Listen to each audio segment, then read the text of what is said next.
Good morning students.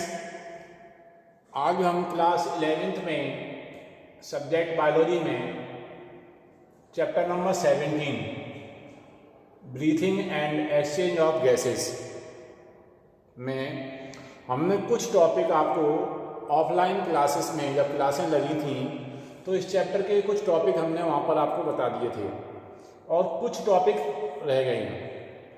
तो जो topic हमने बता दिए थे उसमें जैसे ब्रीथिंग क्या होता है, कितने स्टेप में कंप्लीट होती है ब्रीथिंग, 2 स्टेप थे इसके, एक्सप्रेशन और इंस्पिरेशन। एक्सप्रेशन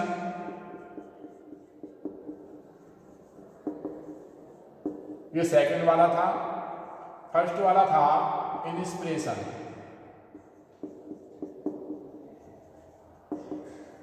ब्रीथिंग में इंस्पिरेशन में क्या करते हैं, ऑक्सीजन को हम अंदर लेते हैं, ठीक है, ऑक्सीजन को अंदर लेते हैं और CO2 को हम क्या करते हैं, बाहर निकालते हैं। तो इसमें CO2 बाहर निकलेगी और इसमें O2 अंदर जाएगी। इन दोनों को मिला के कहते हैं वन ब्रीथिंग। ब्रीथिंग रेट भी बताई थी हमने। एक हेल्थी पर्सन 1 मिनट में 12 से 15 टाइम्स पर मिनट के हिसाब से ब्रीथिंग करता है। तो एक ब्रीथिंग का हमने टाइम भी निकलवाया था, ठीक। इसके बाद हम जो टॉपिक है इसमें exchange of gases, exchange of gases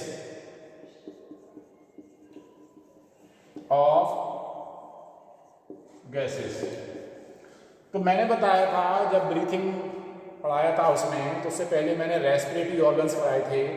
respiratory organ में मैंने लंग्स में बताया था एल्वुलाई, ये बैग लाइक स्ट्रक्चर होता है जिसको एल्वुलाई बोलते हैं। इस एल्वुलाई में ब्लड कैपिलरी का नेटवर्क होता है जिसमें ब्लड होगा और ब्लड से वहाँ से जो हमारे लंग्स से जो टिश्यू लगे होंगे उनके बीच जो गैसेज का एक्सचेंज है वो डिफ्यूजन के द्वारा,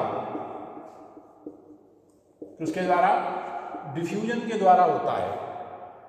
और डिफ्यूजन आप जानते हैं कि higher concentration, the movement of particles higher concentration to lower concentration. तो इसमें एक बच्चों डायग्राम भी दिया हुआ है कि जहाँ पर जौन सी गैस, जिस गैस का कंसंट्रेशन ज़्यादा है वो गैस अधिक कंसंट्रेशन से लोअर कंसंट्रेशन की ओर अपने आप डिफ्यूज हो जाती है।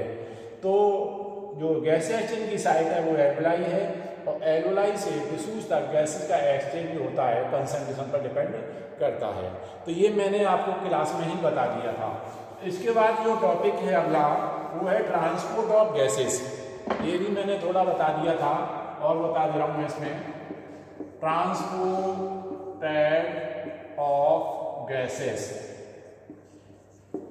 तो मेनली 2 गैसेज हैं जिनका हमारी बॉडी में ट्रांसपोर्ट होता है, ब्लड के थ्रू हुआ वो भी। 2 गैसेज हैं, एक है हमारी ऑक्सीजन और दूसरी है CO2, ठीक है। तो ऑक्सीजन का जो ट्रांसपोर्ट होता है वो ऑक्सी हीमोग्लोबिन के द्वारा होता है। किसके द्वारा होगा, ऑक्सी हीमोग्लोबिन के द्वारा, O2।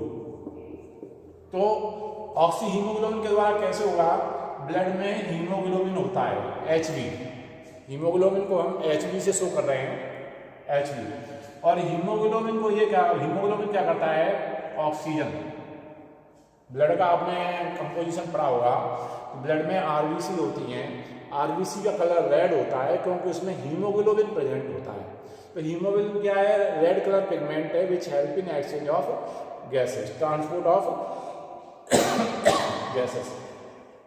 तो ये हीमोग्लोबिन ऑक्सीजन के साथ बाइंड होता है और एक टेम्परेरी कंपाउंड बनता है HbO2, इसको बोलते हैं हीमोग्लोबिन। तो हमारी बॉडी में ऑक्सीजन का जो ट्रांसपोर्ट है वो ऑक्सी हीमोग्लोबिन के द्वारा होता है, ठीक है।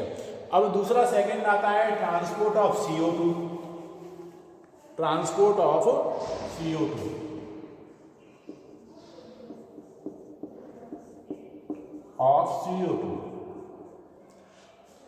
तो लगभग 70% जो CO2 का ट्रांसपोर्ट होता है हमारी बॉडी में वो कार्बोनिक एसिड के रूप में होता है। किसके रूप में होगा, कार्बोनिक एसिड के रूप में। अब कैसे होगा देखिए, CO2 वाटर के साथ रिएक्ट करेगा और ये बनाएगा H2CO3। ये कार्बोनिक एसिड है, कार्बोनिक एसिड। और ये रिएक्शन जो होगी कार्बोनिक एनहाइड्रेज एंजाइम की प्रेजेंस में होगी। कौन सा एंजाइम होगा इसमें? Carbonic anhydrase. ठीक है, तो मेनली जो CO2 का ट्रांसपोर्ट है वो ऑक्सी हीमोग्लोबिन के रूप में होता है, और जो CO2 का ट्रांसपोर्ट है वो कार्बोनिक एसिड या बाइकार्बोनेट्स आयन के रूप में होगा। ये भी हमने क्लास में बता दिया था। अब इसके बाद देखिए control of respiratory system. Control of respiratory system, तो रेस्पिरेटरी सिस्टम को कंट्रोल करने के लिए हमारा ब्रेन होता है, नर्वस सिस्टम, जो सेंटर ब्रेन हमारा सेंट्रल नर्वस सिस्टम का पार्ट है। और इसमें ब्रेन के 3 पार्ट होते हैं, फॉर ब्रेन, मिड ब्रेन और हिंड ब्रेन, पिछला भाग। हिंड ब्रेन में medulla oblongata,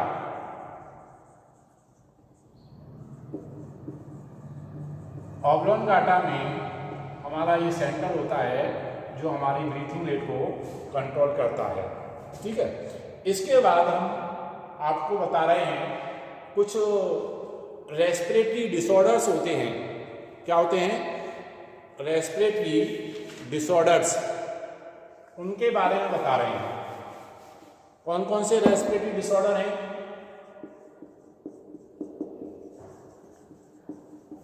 respiratory disorders, respiratory disorder यानी रेस्पिरेशन से संबंधित कौन कौन से डिसऑर्डर्स उत्पन्न होते हैं उनके बारे में बता रहे हैं। तो कौन कौन से हैं रेस्पिरेटरी डिसऑर्डर? तो रेस्पिरेटरी डिसऑर्डर में हमारे ये डिसऑर्डर्स हैं, इनके बारे में मैं बता रहा हूं आपको। पहला है ब्रोंकाइटिस। ब्रोंकाइटिस ये हमारा लंग्स का जो ब्रोंकी पार्ट होता है वो स्मोकिंग, जो लोग स्मोकिंग करते हैं, सिगरेट बीड़ी पीते हैं, उसके कारण इन्फ्लेमेशन हो जाता है, उसमें इन्फेक्शन हो जाता है और फिर उसको प्रॉब्लम आती है। ठीक है ना, पेन होता है, तो इसको ब्रोंकाइटिस बोलते हैं, क्योंकि इसमें जो रेस्पिरेटरी सिस्टम का ब्रोंकी वाला जो पार्ट होता है वो इफेक्टेड होता है। दूसरा पार्ट है ब्रोंकियल आस्थमा। आस्थमा आपने सुना होगा, सांस संबंधी रोग है ये क्या होता है? वातावरण में कुछ ऐसे हानिकारक तत्व होते हैं जो एक एलर्जी के रूप में, एलर्जेंस के रूप में वर्क करते हैं। ठीक है, उससे क्या होता है, फिर हमारा जो लंग्स में इन्फेक्शन होता है और सांस लेने में दिक्कत आती है। सांस की बीमारी भी इसको बोलते हैं। अगला है एम्फाइसीमा। एम्फाइसीमा क्या है? जो लोग स्मोकिंग करते हैं, ठीक है, उनके गले में एक ब्लैक कलर का सबस्टेंस, लिक्विड सबस्टेंस डिपोजिट हो जाता है, जिसे टार बोलते हैं। और वो टार क्या है, कुछ टार का कुछ पार्ट तो क्या करते हैं वो लोग जो है थूक के बाहर निकाल देते हैं, और कुछ को वो अंदर निकल जाते हैं। तो वो अंदर जब हमारा जो टार जाता है वो लंग्स के चारों ओर डिपोजिट हो जाता है, जिससे लंग्स की कॉन्ट्रैक्शन और रिलैक्सेशन की पावर खत्म हो जाती है, और एक सांस का भी जो हम ऑक्सीजन लेते हैं उसकी ही लिमिटेड मात्रा बॉडी में अंदर जा पाती है। तो ये भी एक एम्फाइसीमा है, डिजीज का नाम है, जो हमारा जो है ये स्मोकिंग के द्वारा उत्पन्न होता है। अगला है हमारा ऑक्यूपेशनल डिसऑर्डर्स। ऑक्यूपेशनल डिसऑर्डर्स, व्यवसाय संबंधी रोग। व्यवसाय संबंधी रोग, कुछ लोग क्या करते हैं, विभिन्न फैक्ट्रियों में, है ना, विभिन्न खदानों में काम करते हैं, विभिन्न मिलों में काम करते हैं, उससे संबंधित उनमें कुछ रोग हो जाते हैं। ऐसे रोगों को ऑक्यूपेशनल यानी व्यावसायिक बीमारी कहते हैं। तो इसमें पहला है सिलिकोसिस। कौन सी है? सिलिकोसिस। तो जो लोग कोयले की खदानों में या बालू का जो बिल्डिंग मटेरियल का काम होता है वहाँ पर काम करते हैं, तो वहाँ पर बालू के पार्टिकल्स, सैंड पार्टिकल्स या जो कोयले की खदानों में काम करते हैं, तो कोयले के पार्टिकल्स सांस के द्वारा अंदर चले जाते हैं और रेस्पिरेटरी सिस्टम को इफेक्टेड करते हैं, तब इस बीमारी को हम सिलिकोसिस कहते हैं। दूसरा है एस्बेस्टोसिस। ऐसे ही एस्बेस्टस की कुछ फैक्ट्रियाँ होती हैं, कारखाने होते हैं, वहाँ पर जो लोग काम करते हैं तो उसके कारण जो इन्फेक्शन होता है, डिजीज होती है, उसको हम एस्बेस्टोसिस बोलते हैं। अगला है फाइब्रोसिस। फाइब्रोसिस, जो लोग कपड़े के मिलों में काम करते हैं, ठीक है ना, या रुई धुलने का काम करते हैं, तो रुई में से कुछ फाइबर्स निकलते हैं। ऐसे ही जहाँ पर कपड़ा मिलों में कपड़ा बनता है तो उसके फाइबर्स निकलते हैं, वो फाइबर्स सांस के द्वारा अंदर जाते हैं और हमारे रेस्पिरेटरी सिस्टम को इन्फेक्टेड करते हैं, तब इस डिजीज को फाइब्रोसिस कहते हैं। तो ये कुछ आपके रेस्पिरेशन से रिलेटेड डिसऑर्डर्स हो गए जिनके नाम मैंने बताए हुए हैं। इस तरीके से बच्चों ये चैप्टर आपका यहाँ फिनिश हो गया। अगला जो चैप्टर होगा वो होगा आपका सर्कुलेटरी सिस्टम, तो उसके बारे में हम अगले वीडियो में बताएंगे। Thank you.